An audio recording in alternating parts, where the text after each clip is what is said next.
Bydd Adolygiad Diogelu Unedig Sengl yn cael ei gynnal pan fydd rhywun wedi ei gamdrin neu esgeuluso ac wedi dioddef niwed neu wedi marw, a bod pobl yn meddwl bod gwersi i'w dysgu. Bydd asiantaethau yn dod at ei gilydd i drafod beth sydd wedi digwydd, a meddwl am beth allan nhw fod wedi gwneud yn wahanol. Bydd adolygwyr annibynnol yn cael i'w penodi.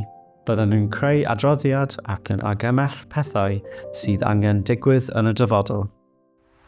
Mae barn y person a gafodd niwed a'i deulu yn rhan bwysig iawn o'r broses. Bydden nhw'n cael cyfle i gyfarfod â'r adolygwyr a'r panel i helpu gyda'r gwaith dysgu. Bydd pob adolygiad yn cael ei gadw yn storfa ddiogelu Cymru. Bydd modd defnyddio adolygiadau i wella dysgu a hyfforddiant proffesiynol ac i wella prosesau diogelu yn y dyfodol.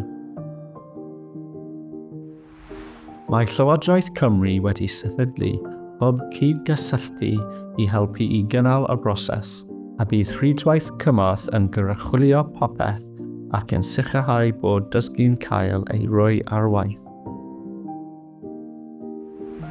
Gyda dull newydd hwn, does dim rhaid i deuluoedd gymryd rhan mewn nifer o adolygiadau sy'n anodd a traumatig i bobl.